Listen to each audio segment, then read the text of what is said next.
Bonjour mes élèves, aujourd'hui on va faire une nouvelle leçon, c'est la mesure d'air. Avant de commencer cette leçon, on va faire un petit rappel. Regardez, l'unité de mesure on parle de l'unité principale, de la masse c'est le gramme, mais on peut utiliser aussi les sous-multiples comme décigrammes, centigrammes, milligrammes, les multiples comme kilogrammes, hectogrammes, décagrammes, et aussi on utilise pour mesurer la capacité, on utilise le litre et les multiples comme hectolitres, décalitres, les sous-multiples comme le décilitre, centilitre, millilitre.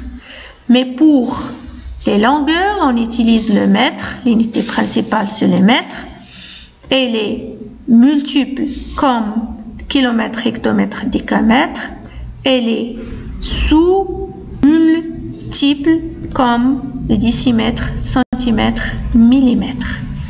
Mais pour l'air, quelle est l'unité principale de mesure de l'air? Avant de répondre à cet exercice, il faut savoir c'est quoi une aire. Donc, l'air d'une figure est la partie qui se trouve à l'intérieur de la figure. Quelle est l'unité principale? L'unité principale ou bien l'unité de base pour mesurer les surfaces ou bien l'air est le mètre carré. On note m à la puissance 2. Comment on a trouvé mètre carré? Un mètre carré tout simplement est l'air d'un carré de 1 mètre de côté. Parce que l'air d'un carré c'est le côté fois le côté. Et 1 mètre fois 1 mètre égale 1 mètre carré. Est-ce qu'on utilise uniquement le mètre carré pour mesurer l'air? Évidemment non. On utilise les multiples comme kilomètre carré, hectomètre carré, décamètre carré.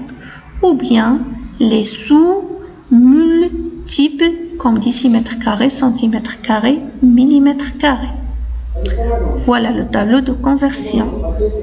On a regardé kilomètre carré, hectomètre carré, décamètre carré, mètre carré, décimètre carré, centimètre carré, millimètre carré.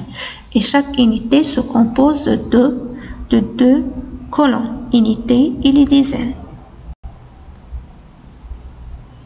Maintenant la question, est-ce qu'il existe d'autres unités? Est-ce qu'il existe d'autres unités de mesure?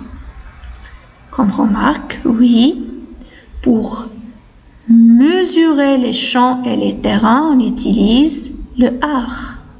On note A. Et le hectare, c'est HA.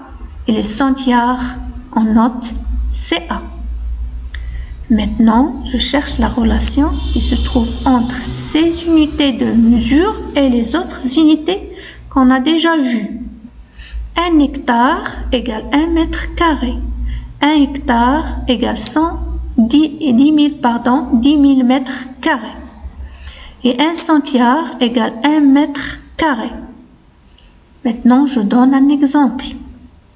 Complète.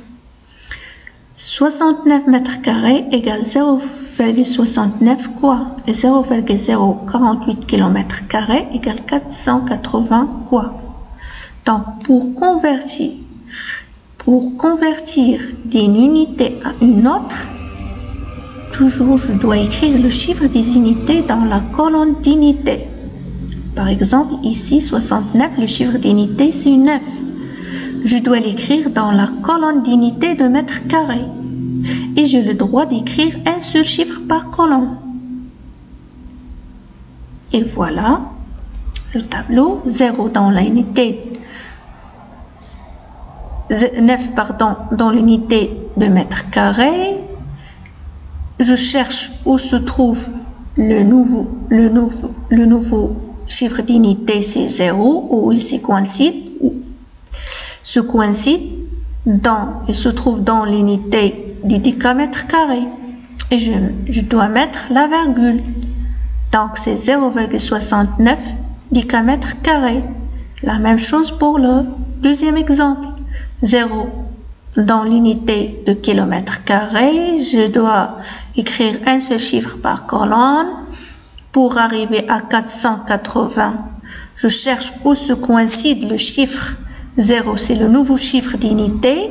Le nouveau chiffre d'unité, se trouve dans l'unité de décamètre carré. Donc, c'est 480 décamètres carrés. Et voilà la réponse. 69 mètres carrés égale 0,69 décamètres carrés. Et 0,048 km carré égale 480 décamètres carrés. Maintenant, regardez ce tableau. Le tableau résume toutes les unités ou bien toutes les relations qui se trouvent entre les unités. Les unités de mesure pour les champs et les unités de mesure pour l'air ou bien la surface. Un hectare, le hectare, regardez, un hectare égale 1 hectomètre carré et un ar égale 1 décamètre carré et un sar égale 1 mètre carré. Et voilà